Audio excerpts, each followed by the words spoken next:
उद्धव जी की पार्टी की चोरी हो गई, उनका सिंबल चोरी हो गया, उनका नाम चोरी हो गया, उनका सारा जो था वो सब चोरी करके ले गए। और मैं एक ही चीज़ कहना चाहता हूँ, इनके पिताजी शेर थे और ये शेर के बेटे हैं, तो पूरा महाराष्ट्र इनके साथ है और मैं पूरी उम्मीद करता हूँ कि सुप्रीम कोर्ट से इनको न्याय भी मिलेगा। मेरा अपना मानना है कि ये सारे आने वाले चुनाव जो है वो स्वीप करने जा रहे हैं। जिन लोगों ने मेरा पार्टी का नाम और धनुष्य बाण छीन लिया है, उनको मैंने चुनौती दी है कि अगर आप मर्द हो, आप में हिम्मत है तो आप मेरा चुराया हुआ धनुष्य बाण लेकर मेरे सामने आइए, मैं मेरी मशाल लेकर सामने आता हूँ, देखेंगे क्या होता है। हम तो हिंदुत्ववादी थे, आज भी मैं कहता हूँ मैं हिंदू हूँ, मैंने हिंदुत्व कभी छोड़ा नहीं है और ना ही छोड़ूंगा। मैंने तो भाजपा को छोड़ा है, हिंदुत्व को नहीं छोड़ा है।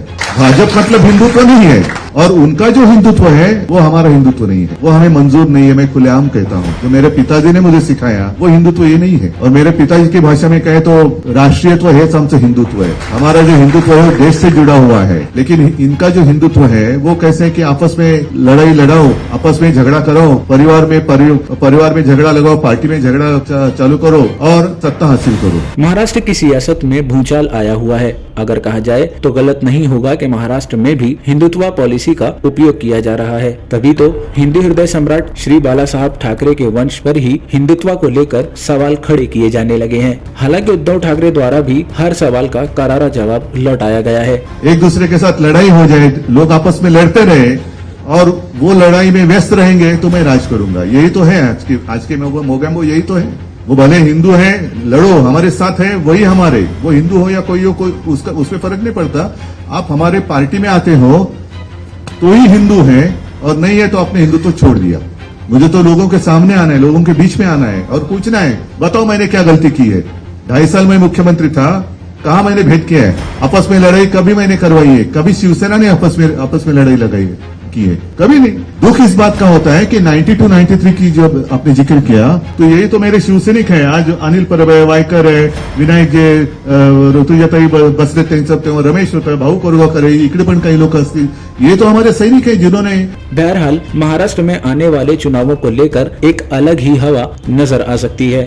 बीती रात उद्धव ठाकरे हमेशा की तरह फिर एक बार महाराष्ट्र की जनता को संबोधित करने आए, लेकिन इस बार उनके साथ कुछ खास मेहमान भी नजर आए, जिनमें दिल्ली के सीएम अरविंद केजरीवाल और चंडीगढ़ के सीएम भगवंत सिंह मान जैसे बड़े चेहरे नजर आए। इनके अलावा मेंबर ऑफ राज्यसभा संजय सिंह और राघव चड्ढा जैसे आम आदमी पार्टी के और भी दिग्गज शामिल थे। इस लाइव प्रेस कॉन्फ्रेंस में जो कुछ भी हुआ हम आपको बताएंगे, लेकिन उससे पहले ये देखिए, आज से 2 दिन पहले मुंबई के परेल से लाइव पब्लिक ओपिनियन ली गई, जिसका मकसद ये मालूम करने की कोशिश थी कि महाराष्ट्र में हुई शिवसेना मुठभेड़ के बीच कौन सही और कौन गलत और महाराष्ट्र की जनता किसके साथ। 2 दिन पहले की ये फुटेज हम आपको क्यों दिखा रहे हैं, ये सवाल तो आपके मन में आया ही होगा, तो हम आपको ये भी बताएंगे, लेकिन उससे पहले ये फुटेज देखिए। शिवसैनिक बाला साहब ठाकरे जी ने 1966 में शिवसेना का स्थापन किया। 80% समाजकारण, 20% राजकारण, ये सब सबक देखे शिवसेना स्थापन किया। आज जो हम लोग इधर शिवसैनिक जमा है वो बाला साहब के स्थापन किया। उन्होंने परेल लालबाग, उनका छाती था और उनका उसके ऊपर प्रेम था, तो उसके हम लोग परेल लालबाग के शिवसैनिक, उसका हमको अभिमान है। और बाला साहब के बाद बाला साहब को सब मदद उद्धव बाला साहब करते थे। उद्धव बाला साहब ठाकरे ये उनको सहकार्य करते थे। और बाला साहब जाने के बाद सभी लोग ने, ऊपर नेता हो गए या शिवसैनिक, सभी ने उद्धव साहब को चाहा है और उद्धव साहब के नेतृत्व में हम अभी तक काम कर रहे हैं और इसके आगे भी करेंगे। बाकी हम शिवसेना में किसी को मानते नहीं है। हम लोग परेल के शिवसैनिक हो।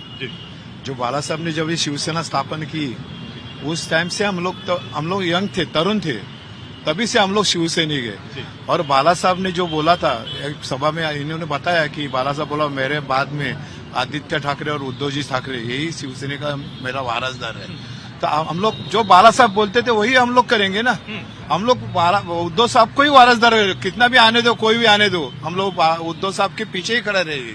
उनके बाद आदित्य ठाकरे साहब। नहीं बोलते इसके बारे में, ये सब उनको दिमाग में आया। 2.5 साल मंत्री पद का इस्तेमाल होने के बाद आया गया, उसका पहले नहीं था क्या?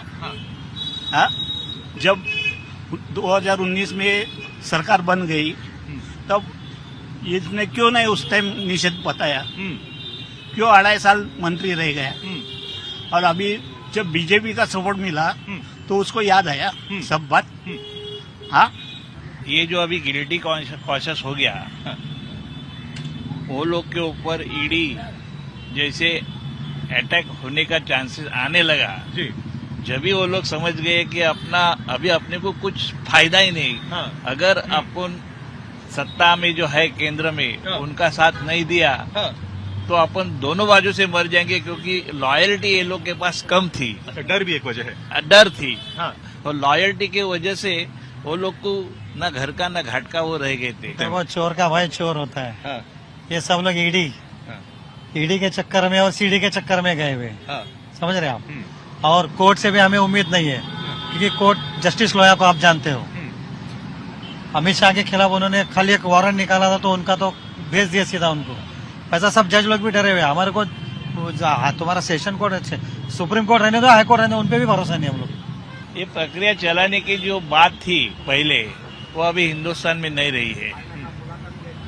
ये सब अभी ब्लैक मार्केटिंग हो रहा है। सीधे सीधे आम आदमी को समझता है कि ये जो डिसीजन लेते जाते हैं, भले वो राज्यपाल ले, चीफ मिनिस्टर ले, कोई भी ले, ये गलत चल रहा है, ये सबको मालूम है, लेकिन आम जनता की सुनने वाला आज कोई नहीं है। उनको एक मैं याद दिलाना चाहता हूँ, मुझे मालूम नहीं वो तब हाउस में थी या नहीं थे, लेकिन जब उद्धव साहब जब सीएम थे, एक ही आदमी है उद्धव साहब, कि हाउस में, महाराष्ट्र का जो सर्वोच्च सभागृह रहता है, हाउस में सिर्फ एक ही मुख्यमंत्री है जिन्होंने जाहिर तौर पर कहा था मैं कल भी हिंदुत्ववादी था, आज भी हिंदुत्ववादी हूँ और कल भी हिंदुत्ववादी ही रहूंगा। आप पूरा इतिहास देखिए, यह पूर्वी के जब कोई भी सीएम रहने दो, पीएम रहने दो, मतलब फडणवीस रहने दो और कोई भी रहने दो, नहीं तो आप दिल्ली में देखिए, नरेंद्र मोदी जी देखिए, उन्होंने आज तक सर्वोच्च सभागृह में जाहिर तौर पर नहीं कहा कि मैं हिंदुत्ववादी हूँ, हिंदुत्ववादी था और हिंदुत्ववादी रहेगा। सिर्फ एक ही बंदे ने कहा कि मैं हिंदुत्ववादी, सीएम रह के भी, सर्वोच्च पद के ऊपर बैठ के भी एक ही आदमी ने कहा कि मैं हिंदुत्ववादी हूँ, हिंदुत्ववादी था और हिंदुत्ववादी रहूंगा। वो उद्धव ठाकरे जी थे। और आपका जो कहना है कि आप एक सवाल पूछा कि उनके साथ विधायक ज्यादा है, 40 विधायक है, 13 एमपी है, लेकिन आप ये बात नहीं समझ रहे। आप मतलब आपको ये नहीं कर रहा हूं मैं, लेकिन जो पूछने वाले ये बात ये नहीं समझ रहे कि उनको जिताने वाले जो शिवसैनिक है वो आज भी उद्धव ठाकरे साहब के साथ ही है। हिम्मत है तो सामने आओ, फिर चुनाव लगाओ, उनको बोलो आपके पास हिम्मत है ना, आप बाला साहब के बोलते हैं, हम लोग बाला साहब के विचार, बाला साहब के विचार भागने वाले नहीं थे, बाला साहब के विचार यहाँ पे रह के लड़ने वाले थे। आपके पास हिम्मत है तो जनता के सामने आ जाओ, शिवसैनिक को सामने आ जाओ, आपको जवाब, करारा जवाब मिलेगा। आप जो बोल रहे हैं कि आम जनता आम जतना, लेकिन आप शिवसेना का इतिहास देखिए, शिवसेना एक केडर बेस्ड पार्टी है, शिवसेना का केडर मजबूत है। आप एफिडेविट देखिए, सबसे ज्यादा एफिडेविट शिवसेना के है, सबसे ज्यादा जो हमारे ये बोलते हैं सदस्यत्व, प्राथमिक सदस्यत्व, वो शिवसैनिकों के। और ये सिंबल घर घर घर घर पहुंचाने वाले कौन है? हमारे शिवसैनिक है। ज्यादा टाइम नहीं लगता सर, सोशल मीडिया का जमाना है। हम उम्मीद करते हैं कि आपको ये पूरा लाइव ओपिनियन पोल जो कि पब्लिक के बीच किया गया, इसे सुनने के बाद कुछ हद तक ये समझ आ गया होगा कि हमने ये फुटेज आपको क्यों दिखाई। महाराष्ट्र के मुंबई में मौजूद परेल वही इलाका है जो बाला साहब ठाकरे का गढ़ माना जाता है। यहाँ आपको सभी मराठा ही मिलेंगे, और अगर इस जगह खड़े होकर यहीं की जनता जिसको समर्थन दे रही है तो जवाब साफ है। आज मुझे खुशी है, अरविंद जी आए हैं, मान साहब आए हैं, आपके राज्यसभा के मेंबर जी, इनका मैं स्वागत कर रहा हूं। और क्यों आए अलग बताने की आवश्यकता नहीं है, बहुत दिनों से हम मिलना चाहते थे और बीच में मैंने जैसे कहा कि पूरे देश में से जो प्रमुख नेतागण हैं वो संपर्क करना चाहते हैं, कर भी रहे हैं, मेरी बात हो रही है और अपने देश को अधिक मजबूत बनाने के लिए हम मिलकर क्या कर सकते हैं, यही हमारे बीच में एक जो विचार धारा कहते हैं, वही विचारधारा है कि देश को अधिक मजबूत कैसे बनाया जाए। खैर, मैं तो हमेशा आपके साथ बातें करते रहता हूँ, आगे भी करूँगा, लेकिन मैं अरविंद जी को कहूँगा, विनती करता हूँ कि अरविंद जी आप आए हो, आप बताइए। सब लोगों को मेरा नमस्कार। सबसे पहले मैं उद्धव जी का बहुत बहुत शुक्रिया अदा करता हूं कि आज उन्होंने मुझे भगवंत मान साहब को, संजय सिंह को, राघव चड्ढा जी को, हम लोगों को अपने निवास स्थान पे चाय पे आमंत्रित किया और उनके साथ काफ़ी विषयों के ऊपर चर्चा हुई। उद्धव जी से मिलने का मेरा बहुत दिनों से मन था। खासकर कोरोना के दिनों में मुझे याद है कि जब कोरोना पीक पे था उस वक्त हम सब लोग एक दूसरे से सीख रहे थे और जिस तरह से उद्धव जी ने और उनकी सरकार ने बॉम्बे में और पूरे महाराष्ट्र में कोरोना को कंट्रोल किया वो बहुत काबिले तारीफ था। और मुझे ये कहने में बिल्कुल भी संकोच नहीं है कि हम दिल्ली के लोगों ने बॉम्बे से और महाराष्ट्र से बहुत कुछ सीखा। इनकी कई सारी प्रैक्टिसेस होती थी जो कि बहुत अच्छी थी, जिनको हम दिल्ली में अपनाते थे, दिल्ली में हम उसको लागू करते थे। सो बहुत दिनों से मेरी इच्छा थी इनसे व्यक्तिगत तौर पे मिलने की और आज मुझे व्यक्तिगत तौर पे इनसे मिलने का, पूरे परिवार आदित्य जी से मिलने का, पूरे परिवार से मिलने का सौभाग्य प्राप्त हुआ और हमने बहुत सारी चीज़ों के ऊपर चर्चा भी की। आज देश के जो हालात हैं उनके ऊपर हमने चर्चा की। आज देश का युवा जो है वो बेरोजगारी से बुरी तरह से त्रस्त है। पढ़ लिख के लोगों को, बच्चों को नौकरी नहीं मिल रही है। बड़े बड़े उनसे वादे किए गए थे कि 2 करोड़ नौकरी देंगे, 4 करोड़ नौकरी देंगे, बच्चों को नौकरियां नहीं मिल रही हैं और युवा जो है दर दर की ठोकरें खा रहा है। लोगों के घर का खर्चा नहीं चल रहा, इतनी महंगाई हो गई है, इतनी ज्यादा महंगाई हो गई है कि लोगों को अपना आमदनी बढ़ नहीं रही है और लोगों का खर्चे बढ़ते जा रहे हैं, चीजें महंगी होती जा रही हैं। जिस तरह से मौजूदा केंद्र सरकार कुछ चंद पूंजीपतियों को फायदा पहुंचाने के लिए एक तरह से पूरे देश को गिरवी रख रही हैं, सारे देश के संस्थानों को बेचती जा रही हैं। अब एक बहुत बड़ा आज सुनने में आया कि LIC जो है वो LIC भी अब धीरे धीरे घाटे में जाने लगेगा। करोड़ों करोड़ों लोग जिन लोगों ने अपनी पूरी जमा पूंजी LIC के अंदर जमा कराई थी उन लोगों का क्या होगा। इन कई सारे विषयों के ऊपर चर्चा हुई, देश के गंभीर हालात के ऊपर चर्चा हुई। हमारा देश तभी आगे बढ़ेगा जब हम एक दूसरे से सीखेंगे। हमें एक दूसरे से लड़ना नहीं है, हमें एक दूसरे से सीखना है। इस देश की जितनी भी समस्याएं, उन सारी समस्याओं का समाधान कहीं ना कहीं देश के अंदर है, पर यह है कि हम आपस में मिलते नहीं, आपस में चर्चा नहीं करते हैं। तो मुझे बहुत अच्छा है कि उद्धव जी से आज चर्चा हुई बहुत, और हम इसको अब आगे मिलते रहेंगे और इस रिश्ते को और आगे लेके जाएंगे। इस प्रेस कॉन्फ्रेंस में अरविंद केजरीवाल ने केंद्र को आड़े हाथों लेते हुए कहा कि देश में सिर्फ एक ही पार्टी है जो 24 घंटे चुनाव के बारे में सोचती रहती है और हम ऐसे नहीं है। हम भी पार्टी है, चुनाव के बारे में सोचते हैं पर हर वक्त नहीं। देश में एक पार्टी है जो 24 घंटे चुनाव की सोचती है।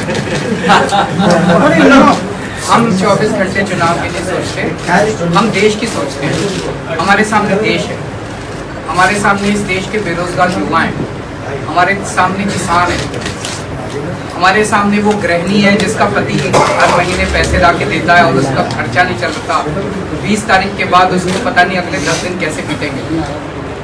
उन मुद्दों के ऊपर चर्चा हुई। जब चुनाव आएंगे चुनाव की भी चर्चा करेंगे, पार्टी है, हम चुनाव तो लड़ेंगे, उस टाइम चुनाव की भी चर्चा करेंगे, पर हम उस पार्टी की तरह 24 घंटे चुनाव की बात नहीं करते। इसके साथ जब केजरीवाल से पूछा गया कि क्या वो और UBT यानी कि आम आदमी पार्टी और उद्धव बाला साहब ठाकरे शिवसेना आने वाले महाराष्ट्र के चुनाव में मैदान में उतरेंगे, तो इसके जवाब में केजरीवाल ने कहा कि जब चुनाव आएगा आपको सारी बातें बताएंगे। अगर बात पब्लिक ओपिनियन की करे तो UBT और अगर विधायकों की करे तो शिंदे गुट। लेकिन सवाल अब भी वही है, सही कौन और सच्चा कौन। बहरहाल अब भी सबकी नजर सुप्रीम कोर्ट के फैसलों पर टिकी हुई है और ये तो साफ है कि महाराष्ट्र में आने वाले चुनाव बड़े रोमांचक होने वाले हैं। Team Mumbai press. For more updates subscribe Mumbai press and tap the bell icon. और हाँ, एप्पल और एंड्रॉइड स्टोर से मुंबई प्रेस ऐप डाउनलोड करना ना भूलें।